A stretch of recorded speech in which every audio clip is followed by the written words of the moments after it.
जो परमेश्वर के ओर से आपको मिले, उसको मानने से आपकी जिंदगी में बंद रास्ता खुलेगा, आपके ऊपर आशीष आएगी और आप चमत्कार के हकदार हो जाओगे यीशु मसीह के नाम से।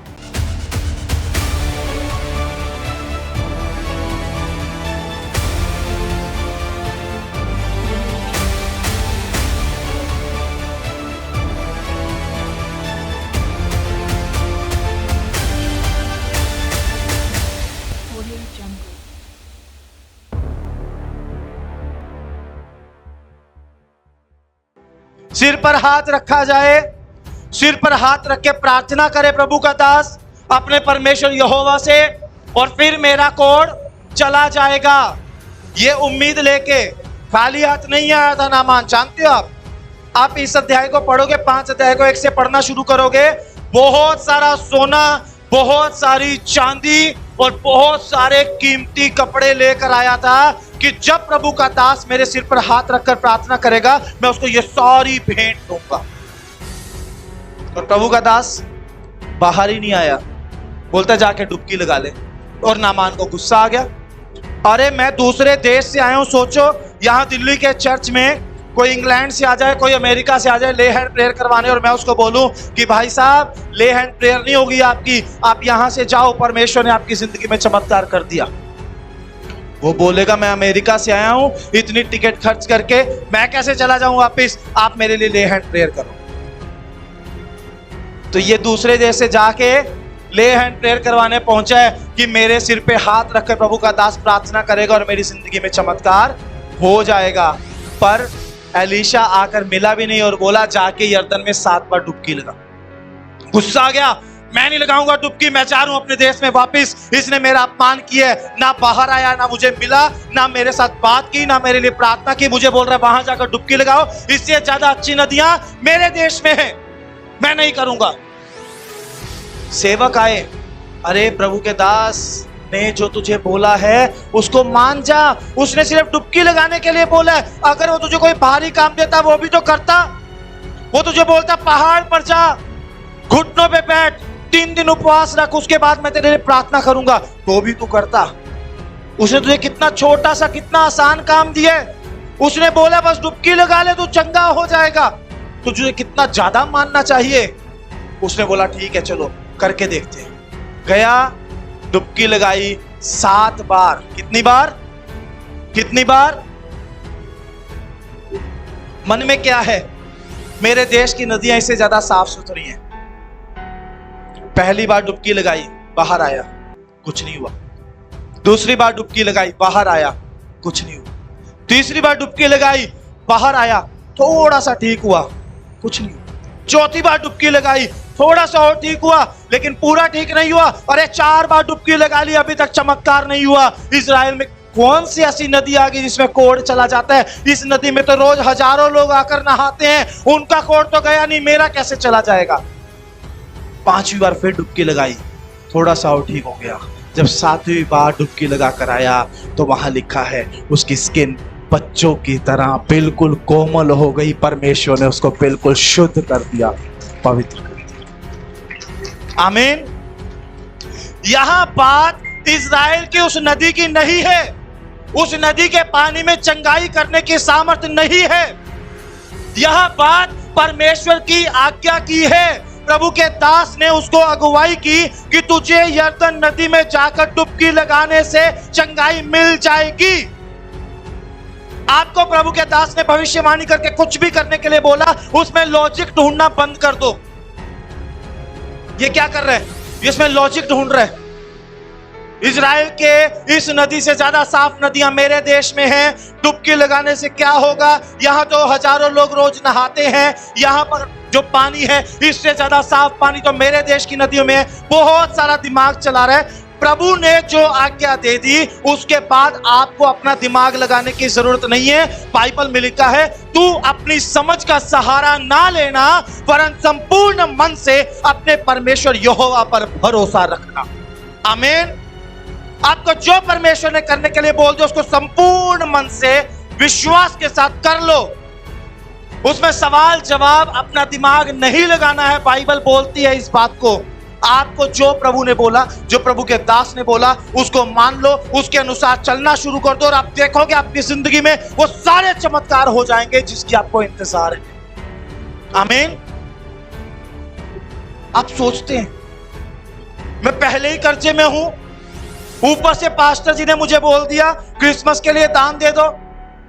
दान देने से क्या होगा, मेरा कर्जा कैसे उतरेगा, उल्टा मेरी जेब में जितने पैसे पड़े वो उससे भी ज्यादा कम हो जाएंगे।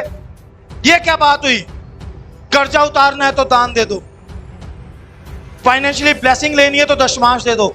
ये क्या बात हुई, दशमांश देने से तो पैसा कम हो जाएगा, जो मेरी जेब में 10,000 आया है वो तो 9,000 रह जाएगा।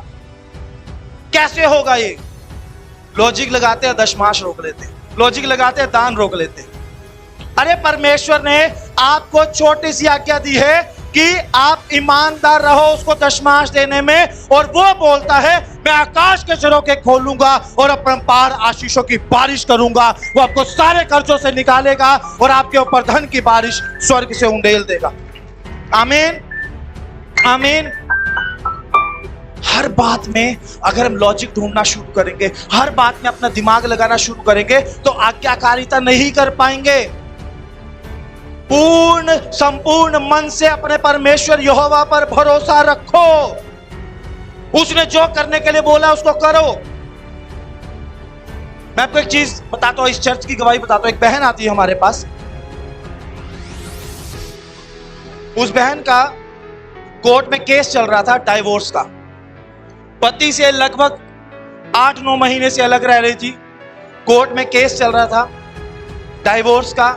पति के साथ कोई बातचीत नहीं, उसकी कोई भी बातचीत नहीं, कंप्लीट पूरी तरह से वो तैयार थी कि उसका तलाक होगा, उसका घर बसने वाला नहीं है। वो ठीक इस जगह पर बैठी, प्रार्थना का समय चल रहा था, भविष्यवाणियों का समय चल रहा था। प्रभु ने मुझे उसका चेहरा दिखाया, मैंने उसको खड़ा किया, मैं कहा मेरी बहन, मैं एक सेपरेशन कराने वाली स्पिरिट को काम करते हुए देख रहा हूं, अलग करने वाली। उसने बोला हाँ जी पास्टर जी, मेरे पति के साथ डाइवोर्स केस चल रहा है, कुछ दिनों में फाइनल होने वाला है। मैंने बोला मेरी बहन, तलाक प्रभु की इच्छा नहीं है तो 3 दिन का उपवास रख, 3 दिन के अंदर प्रभु का एक बड़ा काम होगा। आमीन। उस बहन ने उपवास रखा, ये नहीं सोचा उपवास रखने से क्या होगा। उसने पहले दिन उपवास रखा, कुछ नहीं हुआ।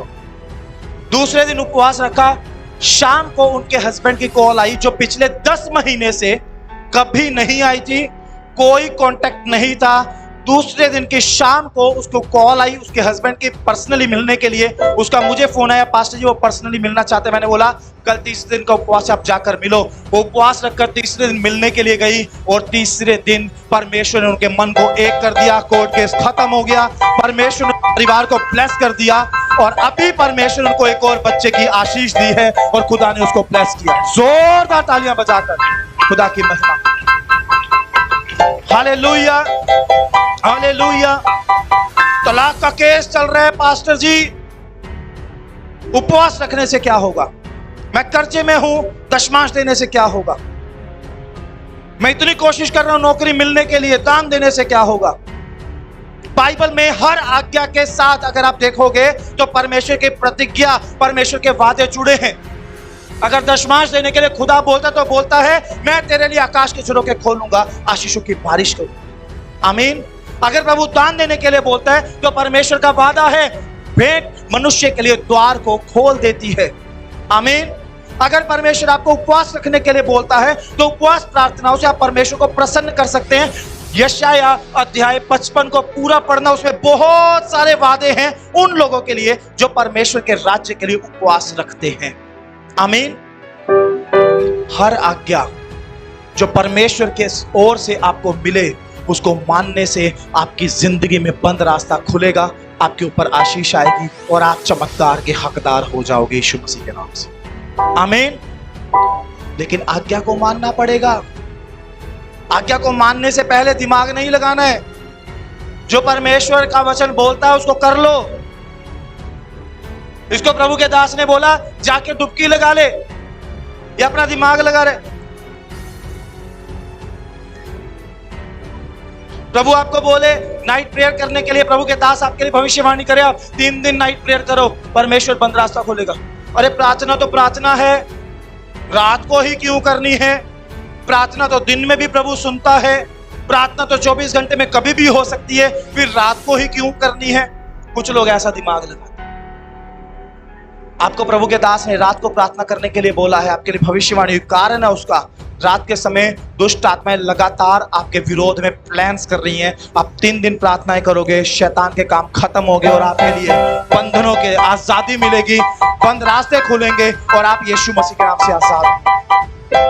आमीन। आज्ञाकारिता चमत्कारों को लेकर आती है। आप जानते हैं यीशु मसीह ने पहला चमत्कार कैसे किया था? सबसे पहला चमत्कार क्या किया था यीशु मसीह ने? गलील के काना में एक शादी में परमेश्वर ने पानी को दाखरस बनाया। कैसे बनाया? जो मां मरियम थी उसने सेवकों को आज्ञा दी थी यीशु मसीह के सामने कि जो तुम्हें ये बोले करने के लिए उसको करना, कोई सवाल जवाब नहीं, जो ये बोलता जाए तुम करते जाना। हालेलुया। क्या हुआ उसके बाद? यीशु मसीह ने वहां जितने सेवक काम कर रहे थे सबको बोला मटकों में पानी भर दो। मटके छोटे वाले नहीं थे, बाइबल में लिखा है एक एक मटके में 2-2 3-3 मन समाता था, यानी ये जमीन से लेकर शायद पंखे तक इतनी हाइट के होगी। एक मटके में इतना पानी है।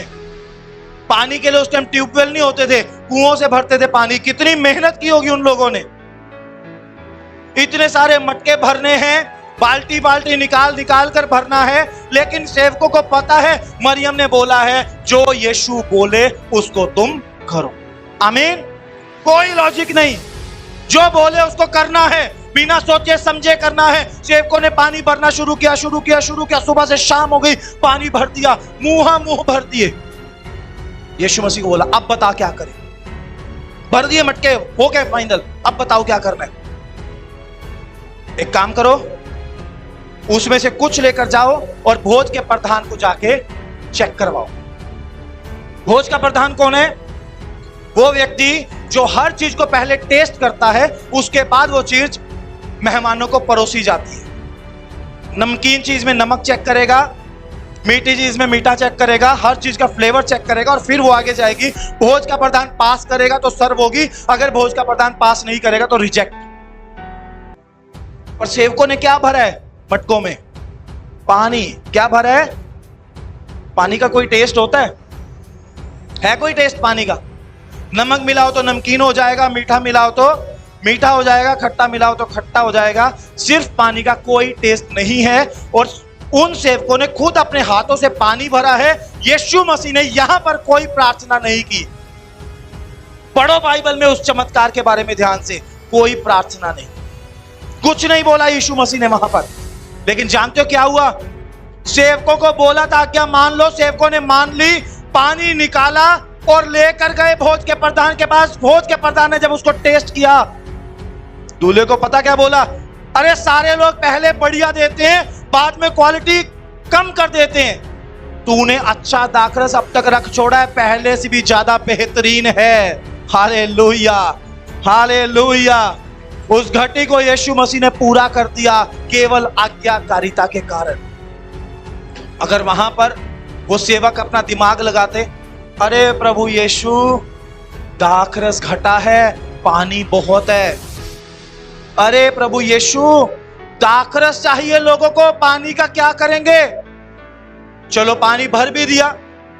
अब भोज के प्रधान को जाके चेक करवाना है, प्रभु यीशु मसीह ये तो पानी है, इसका क्या जाकर चेक करवाएंगे, क्या टेस्ट करेगा? भोज का प्रधान हमें श्राप देगा, उल्टा सीधा बोलेगा, हमें डांट पड़ेगी उससे, हम क्या जाकर चेक करवाएं? लेकिन इन सेवकों ने यीशु मसीह के सामने कोई सवाल नहीं किया। जो यीशु मसीह बोलते गए, सेवक करते गए, और जो दाखरस की घटी थी वो बढ़ती में पूरी हो गई। पहले से ज्यादा बेहतरीन दाखरस उस जगह पर यीशु मसीह के नाम से बन गया।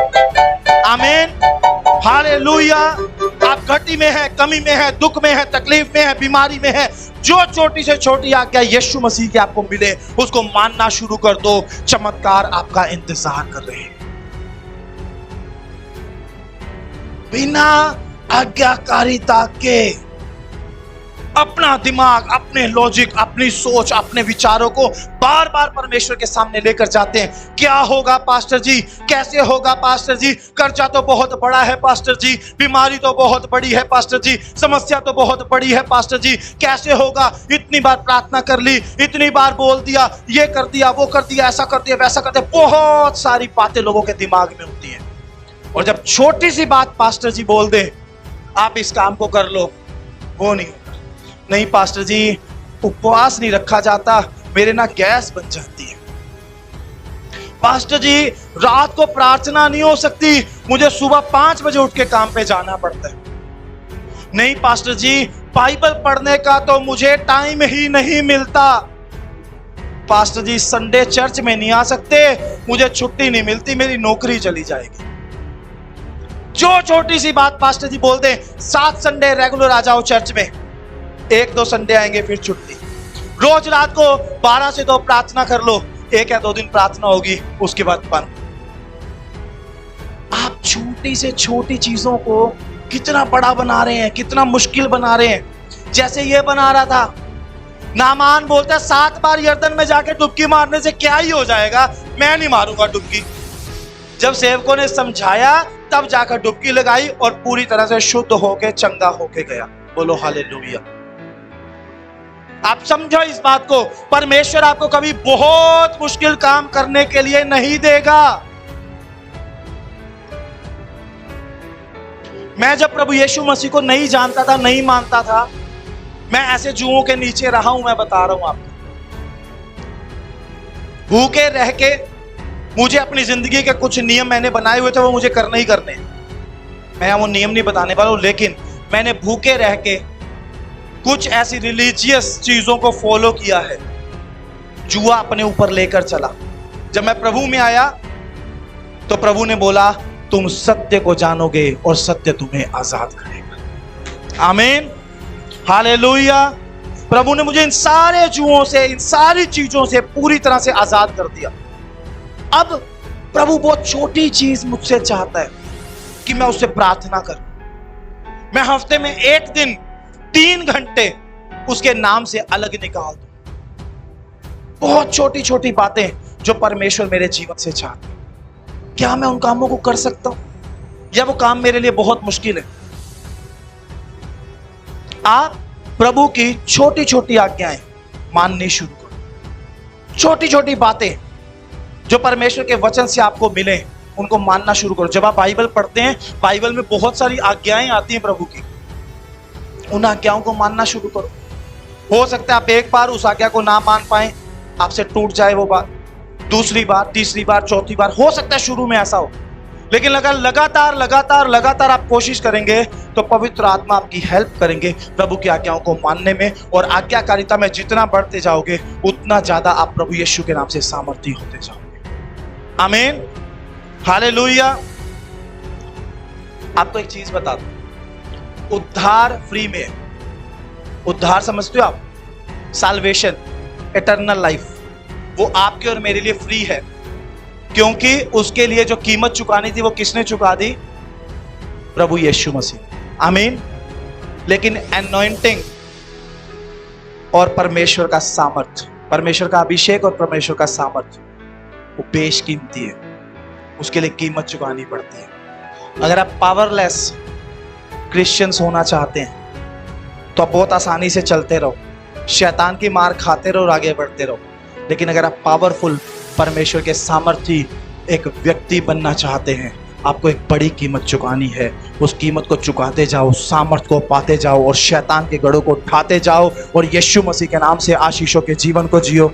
एक जय के जीवन को आप जियो यीशु मसीह के नाम से। आमीन। अगर आप भी अपने जीवन में ऐसे चमत्कार देखना चाहते हैं तो आप आ सकते हैं लिविंग ग्रेस चर्च दिल्ली में, जो एड्रेस आपको अपनी स्क्रीन पर शो हो रहा है। इस एड्रेस पर आपको आना है। अधिक जानकारी के लिए आप दिए गए नंबर पर संपर्क कर सकते हैं।